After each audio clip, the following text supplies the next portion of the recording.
우리가 살아가면서 모든 일을 해나갈 때 시간과 공간에서 일이 일어납니다.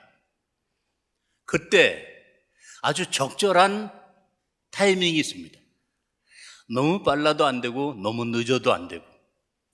세월호 사건 이후에 골든타임이라는 말이 많은 사람들에게 회자되었는데, 그 골든타임이라는 말 무슨 뜻입니까?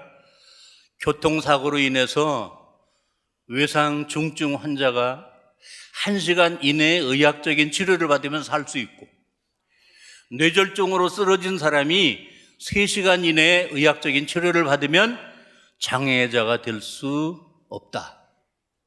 그게 골든타임입니다. 하나님이 천지와 만물을 창조하실 때 그 창조의 순서를 보면 하나님의 타이밍이 절묘합니다. 그 순서가 하나라도 바뀌면 우주는 존재하지 않았고 인간은 살 수 없었습니다. 하나님은 시간을 창조하신 분입니다. 그때 지금 하루는 24시간, 1년은 365일, 지구는 정확하게 자전하고 태양을 중심으로 공전하면서 우주의 질서는 유지되고 있습니다.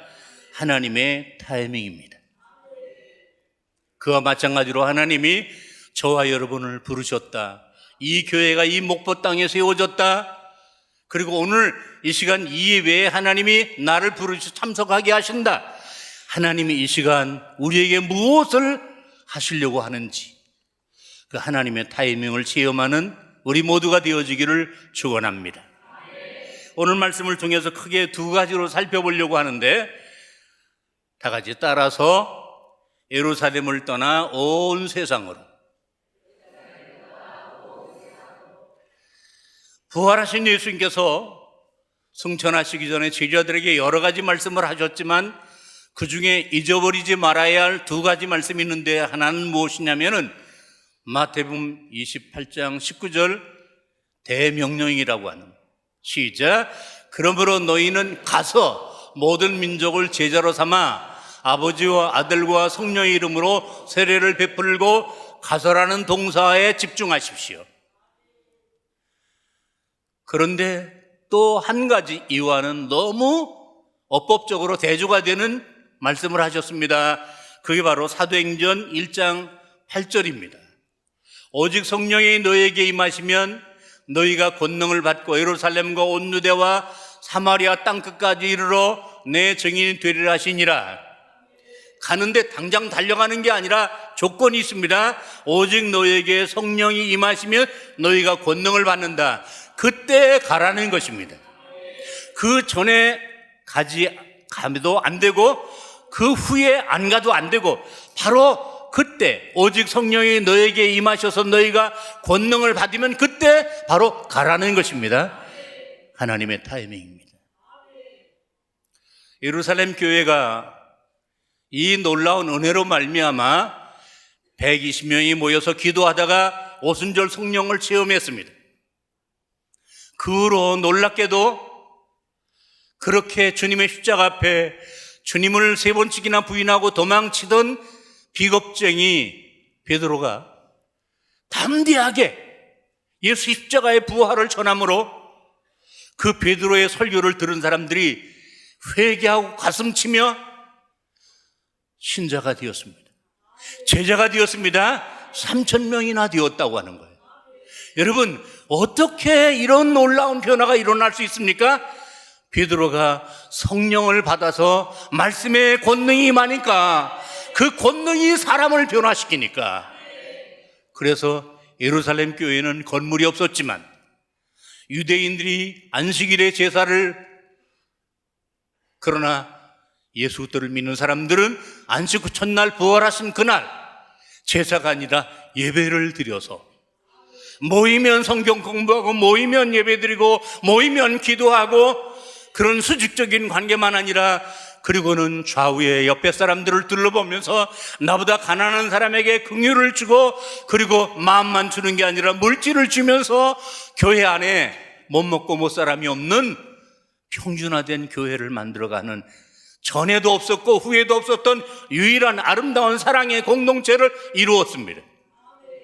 이로 말미암아 교회는 좋은 소문이 나게 되었고 주변 사람들로부터 비난이 아니라 칭송을 받는 교회가 되었고 수많은 사람들이 교회로 모여들면서 이 교회는 비전이 있는 교회, 계속 부흥할 수밖에 없는 교회. 어느 교회든지 이런 부흥의 타이밍이 있는데 그때를 놓치면 그 부흥을 놓치는 법인데, 그래서 예루살렘 교회 성도들은 더욱 열심히 기도하고 전도하고 말씀 배우고 예배드리고 우리처럼 신앙생활하는 중에 교회가 5천 명이 되었습니다. 그런데 주님이 보시기에는 하나도 기쁘시지 않은 거예요. 주님은 2가지 명령을 하셨다고 했잖아요. 예루살렘을 떠나지 말라, 성령 받을 때까지. 예루살렘을 떠나라, 권능을 받으면. 바로 그 주님의 약속하신 성령이 임함으로 교회가 그렇게 놀랍도록 부흥하고 성장했다면 더 예루살렘 교회는 교회의 부흥과 성장에 집착할 게 아니라, 아하, 이제는 우리가 이 하나님, 이 주님, 이 성령님의 능력을 힘입고 나가서 주님의 명령하신 온 유대 사마리아 땅끝까지 가서 복음을 전해야 될 타이밍이다. 근데 그렇게 생각하지 않았다. 더 교회를 크게, 더 교인들을 많이, 태양을 중심으로 행성들이 돕니다. 어떻게 공간 속에 그 별들이 돌까? 2가지 이유 때문입니다. 인력을 중심으로 구심력, 그리고 밖으로 나가려고 하는 원심력, 이 2가지 균형이 딱 이루어질 때 궤도가 유지됩니다. 교회도 마찬가지입니다. 우리 교회는 부흥이 되어야 돼. 우리 교회는 이 대한민국에서 가장 은혜로운 교회가 되어야 돼. 이런 교회에 대한 부흥의 열망과 교회 사랑, 좋은 것입니까? 나쁜 것입니까? 좋은 것입니다. 그러나 그것만 가지고 안 된다. 왜 하나님이 이 목포 땅에 우리 교회를 이렇게 부흥시키시고 수많은 교회들이 분쟁과 불화 속에 있는데 하나님이 우리 교회를 이렇게 화목하게 만들어 가시는 것일까? 우리 교회는 계속 갈수록 더 잘 될 수밖에 없어, 더 부흥될 수밖에 없어. 이걸로 자족하면 안 되고, 아하, 하나님이 우리 교회를 이렇게 축복하시는 것은 우리 교회가 이 지역으로 사랑을 나누고 이 세계로 복음을 나누는 그런 원심력을 회복하기 위해서 하나님이 우리 교회를 축복하시는 것이구나. 그래서 부흥에 대한 열망 못지않게 선교에 대한 열망, 전도에 대한 열망, 지역사회의 사랑을 나누려고 하는 열망, 이게 균형을 이루어야 된다. 예루살렘 교회는 이것을 잊어버린 거예요. 엄마가 시계를 딱 보니까 애가 학교 갈 시간이 된 거예요. 얘 학교 가라, 일어나라. 들은 척도 안 하는 거예요. 그럼 엄마는 이렇게 말합니까? 아우, 제가 밤늦게까지 공부하고 학원 갔다 오더니 너무 피곤한데 그 학교는 매일 가는 거 하루 빠지면 어때? 그래, 더 자라. 이렇게 말하는 엄마는 친엄마가 아니죠. 흔들어 깨워야 되죠. 왜? 사랑하니까. 예루살렘 교회를 더 부흥시키시는 것은 하나님의 예루살렘 교회를 사랑하시는 것이 아니죠. 흔들어 깨워야 되니까. 그래서 핍박을 당하고 사도들이 잡혀 들어가고 야고보 사도가 순교를 당하고 나중에는 차세대 리더인 스데반이 돌무더기에 맞아 비참하게 죽음을 당하는, 그래도 그것이 하나님이 우리 교회를 연단하시는 것이라고만 생각하는 그 교인들에게 이제는 예루살렘 교회를 폐쇄시키시고 교인들을 내쫓아서 흩어지게 하는 그런 마지막 위기가 찾아온 것입니다. 여러분, 이 부분을 보면서 구약 성경을 떠올립니다. 구약에는 예루살렘의 성전이 하나뿐이 없었습니다. 그것은 이스라엘 백성들에게 영적인 심장과도 같은 것이었습니다. 그들은 어디에 흩어져 살든지 예루살렘을 향하여 기도했습니다. 솔로몬에게 약속하셨습니다. 내 눈과 내 귀가 이 성전에 주목하시겠다. 함께 하시겠다. 근데 그 성전이 이방 사람들에 의하여 짓밟힙니다. 돌 위에 돌 하나도 남김없이 무너져 내립니다. 그리고 성전이 불타버립니다. 이방의 우상들이 성전 안에 들어옵니다. 돼지피가 성전 바닥에 뿌려집니다. 그것이 하나님의 거룩한 성전인데, 이스라엘 사람들은 힘이 없었다고 할지라도 천지와 만물을 지으신 하나님은 얼마든지 그것을 막으실 수 있습니다. 그 원수들을 하나님이 징벌을 내리셔서 더 이상 성전을 훼손시키지 못하게 하실 수 있습니까? 없습니까? 있으십니다. 그런데 그렇게 하시지 않았어요. 왜일까요? 제가 좋아하는 견과류 중에 땅콩입니다. 땅콩 껍질이 쌓여 있어야 땅콩이 그 맛을 오랫동안 보존합니다. 그래서 껍질을 딱 누르면 두 가지 중에 하나, 퍼석 속까지 들어가는 거 버립니다. 왜? 알맹이가 없는 거죠. 또 하나는 뭐예요? 딱딱합니다. 알맹이가 있습니다. 힘들여 까서 알맹이만 먹고 껍질을 버립니다. 그 껍질이 없으면 알맹이도 없습니다. 무슨 이야기입니까? 교회는 건물이 있어야 됩니다. 교회는 많은 교인들이 모여야 합니다. 헌금도 드려야 합니다. 그래야만 교회가 선교하고 지역사회를 섬길 수 있습니다. 그러나 그것은 땅콩 껍질이다. 교회의 본질은 뭐예요? 영과 진리로 예배를 드리는 것. 교회의 핵심은 뭐예요? 교회 높은 꼭대기에 십자가의 형상만 아니라 교회 안에 성도들 가슴 속에 불타오르는 하나님 사랑과 이웃 사랑입니다. 한국교회가 세계 선교 역사에 유례없는 부흥을 하나님의 축복 가운데 받았습니다. 국민의 25%, 세계에서 제일 큰 신학교와 교회, 우리는 자랑스러워했습니다. 그때부터 교회는 힘이 생겼습니다. 그 힘이 선교로 가지 않았습니다. 그 힘이 세상 정치와 결탁을 하고 이 세속주의와 함께 어울려서 교회는 점점점 깊은 잠에 빠져 들어갔습니다. 언젠가부터 교회는 성장하지 않습니다. 교회 안은 끊임없는 분쟁과 갈등과 심지어 법정 고소까지 세상 사람들이 하는 짓을 다 교인들이 합니다. 이제 교회는 세상 사람들에게 질시의 대상이 되었습니다. 어쩌다가 한국교회가 이렇게 되었을까? 그렇게 도시마다 자랑스러워한 큰 교회가 하나씩 폭격을 맞기 시작합니다. 그런데 유일하게 이 목포의 사랑의 교회는 든든히 서가고 있습니다. 안티크리스찬들은 이 교회에 문제가 생기기를 비나이다 빌고 있습니다. 이 교회에서 조그만 말거리가 생기면 언제든 이거를 기사화할 준비를 하고 있습니다. 왜? 이 목표를 복음화시키는 일에 장애물이 되게 하기 위해서. 여러분은, 이 교회는 이 목표만 아니라 이 한국 교회에 잘 보존되어야 할 영적인 문화재가 되어야 합니다. 아름다운 예배,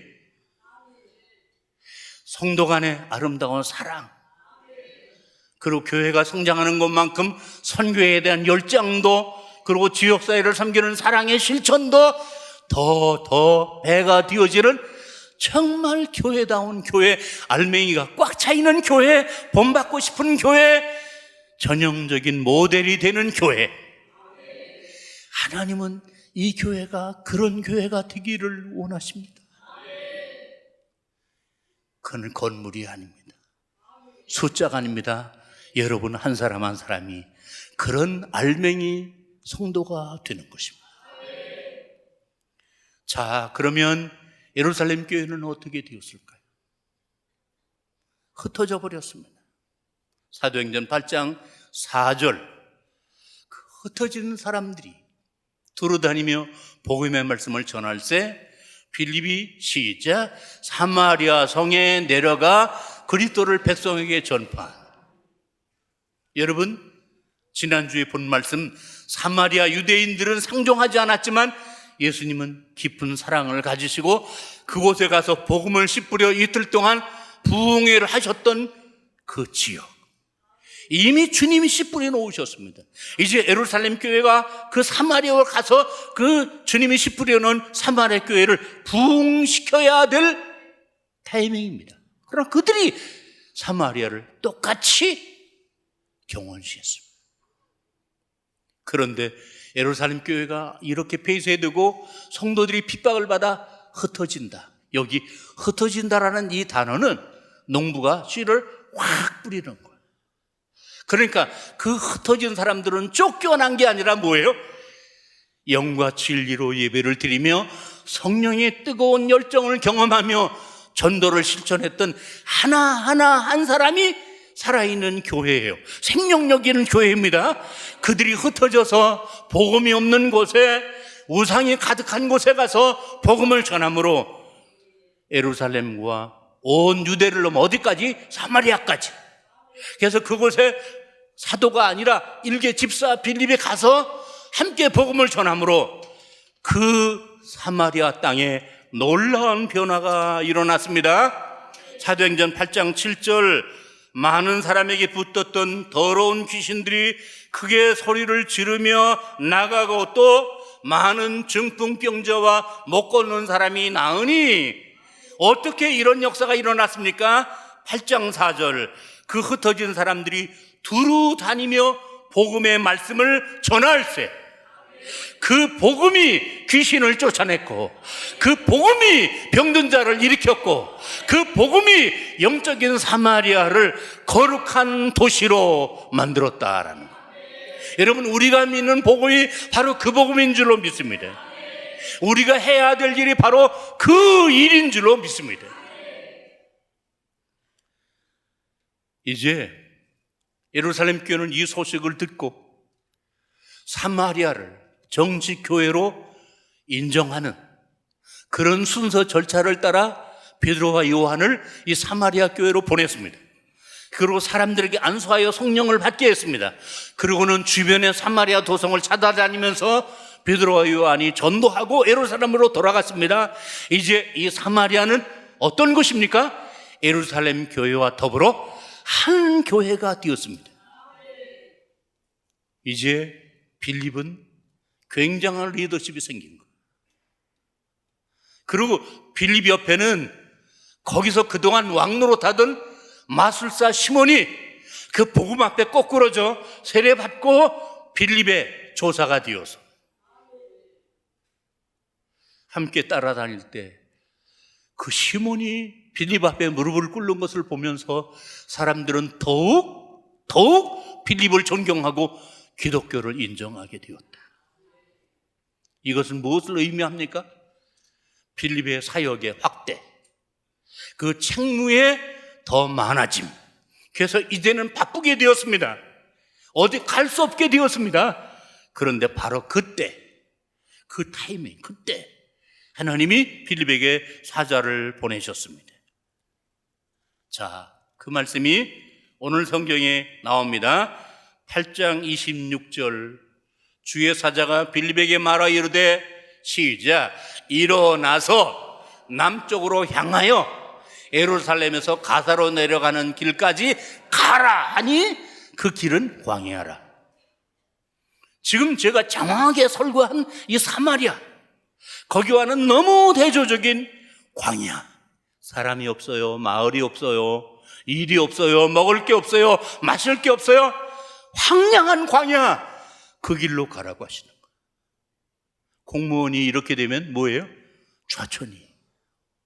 너무 안 됐다고. 그리스도 안에서는 좌천이 없는 거예요. 빌립은 묻지도 않았어요, 따지도 않았어요. 그 하나님의 사자가 시키는 대로 갔어요. 광야로 갔어요. 아무도 없었어요.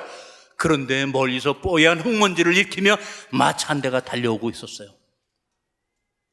그 마차 안에는 에디오피아에서 온 구스네시가 예루살렘에 예배하러 갔다가 그는 장애자였기 때문에 이방인의 뜰에서 예배를 먼 발치에서 구경하다가 이제 자기 고국으로 돌아갈 때 얼마나 허탈했을까요? 근데 그가 에디오피아로 돌아가면서 마차 안에서 성경을 읽고 있었다. 오늘 우리가 가지고 있는 성경은 66권이 딱 한 권, 스마트폰에 딱 들어가는 성경인데 그 당시는 이사야 한 권이 두루마리라 양피지로 된 것. 몇 장이 없어요. 몇 절이 없어요. 쭉 붙어 있어요. 그런데 이 내시가 마차 안에서 그 두루마리를 펴서 성경을 읽고 있더라. 창세기 아니, 말라기 아니, 이사야 1장 아니, 그 중요한 6장 아니, 이사야 가장 중요한 복음 중의 복음 53장 예수 그리스도의 순환에 대한 예언의 부분을 딱 읽고 있다가, 자, 오늘 성경 말씀을 보니까 거기가 어디인가 8장 32절 읽는 성경 구절은 이것이니 일렀을 때 그가 도살자에게로 가는 양과 같이 끌려갔고 털 깎는 자 앞에 있는 어린 양의 조용함같이 그의 입을 열지 아니하였도다. 우리는 이 말씀이 어린 양 예수 그리스도를 예언하는 것이라고 이미 알고 있지만 그동안 이 성경을 많이 공부했기 때문이에요. 그러나 이 에디오피아 내시는 이 성경을 보면서 전혀 몰랐어요. 그 순간 여름날의 갈증처럼 이 내시의 마음속에 이 어린 양은 누구를 가리키는 거야? 이 도대체 어린 양은 뭐야? 하나님이 왜 이 어린 양을 말씀하셔서 너무너무 궁급한 영적인 갈증과 목마름이 있을 때 그때 빌립이 다가왔다. 성경을 읽는 건죠. 성경을 깨닫겠어요? 알겠어요? 아니요. 빨리 올라오세요. 도대체 이 말씀이 무슨 뜻이에요? 이 어린 양은 이사야를 가리키는 거예요? 아니면 다른 사람을 가리키는 거예요? 나에게 좀 답을 해주세요. 저는 이 부분이 타이밍이다. 창세기 읽었더라면 빌립이 올라갈 수 있었을까요?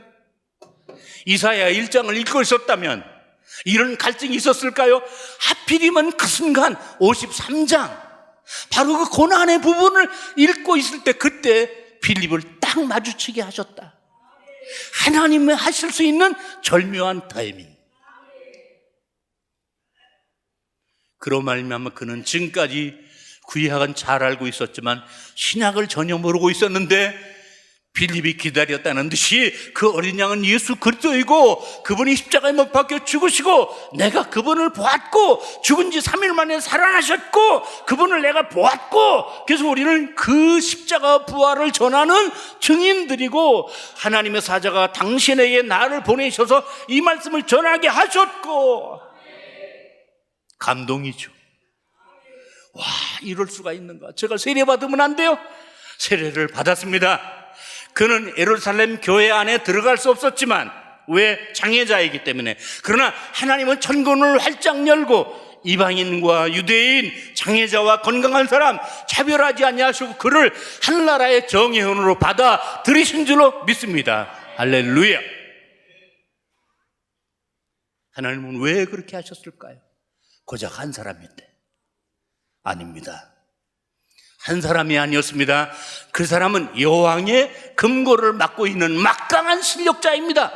그러므로 그는 여왕에게 복음의 영향력을 얼마든지 미칠 수 있는 사람, 신하들에게, 에디오피아 사람들에게, 그리고 그 당시 에디오피아는 아프리카 대륙의 굉장히 막강한 나라, 에디오피아가 얼마든지 그 역할을 할 수 있는 아프리카 대륙의 꼭지 에디오피아의 꼭지 구스네시.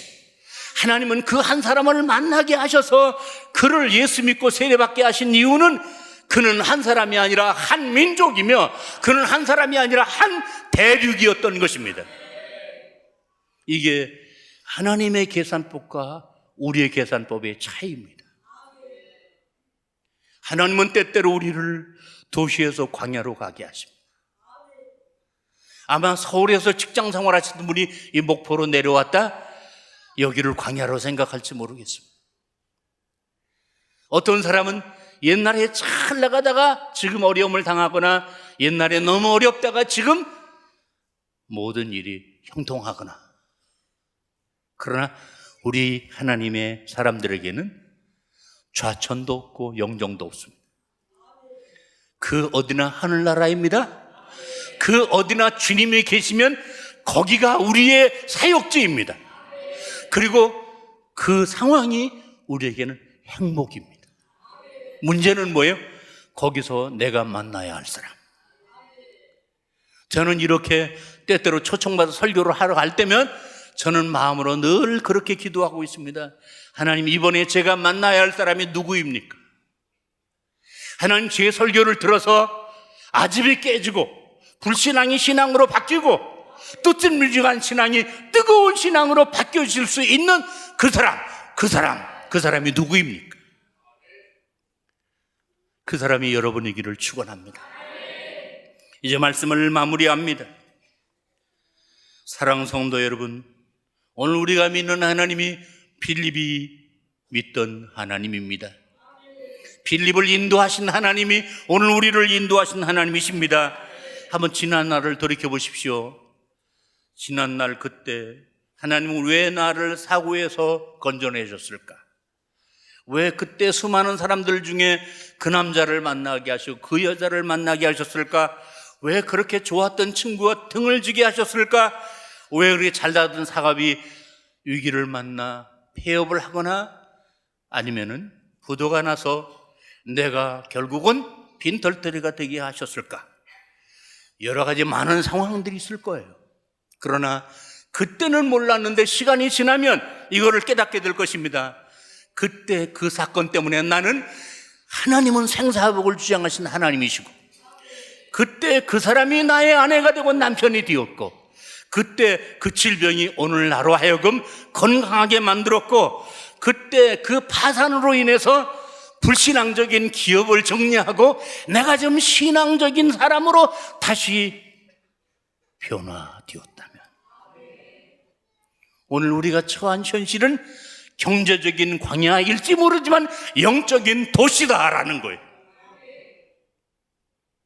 이거를 믿는 사람은 어디서든지 공간적으로 어느 때든지 시간적으로 거기 주님이 나와 함께 하시니 항상 기뻐요.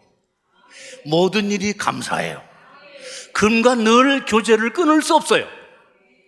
그런 영적인 생활과 더불어 어디서든지 나와 함께 하시는 임마누엘의 주님을 기쁘시게 하는 일에, 순종하는 일에 최선을 다하게 될 것입니다.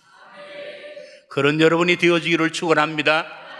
그렇게 살고자 하는 사람에게 하나님이 약속하신 축복의 말씀을 읽고 마치겠습니다. 시편 91편 14절. 하나님이 이르시되 그가 나를 사랑한즉 내가 그를 건지리라. 그가 내 이름을 안즉 내가 그를 높이리라. 그가 내게 간구하리니 내가 그에게 응답하리라. 그들이 환난을 당할 때 내가 그와 함께하여 그를 건지고 영화롭게 하리라. 미래형입니다. 지금까지는 여러분이 어떻게 됐든지 하나님이 여러분을 이렇게 축복하신답니다.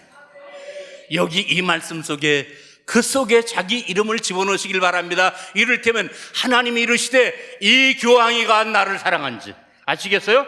시작. 하나님이 이르시되 이 교황이 나를 사랑한지 내가 이 교황이를 건지리라. 이 교황이 내 이름을 안지 내가 이 교황이를 높이리라. 이 교황이 내게 간구하리니 내가 이 교황에게 응답하리라. 이 교황이 환난 당할 때 내가 그와 함께하여 이 교황이를 건지고 영화롭게 하리라. 할렐루야. 이 놀라운 은혜가 여러분과 여러분 자손 만대에 함께 하시기를 축복합니다.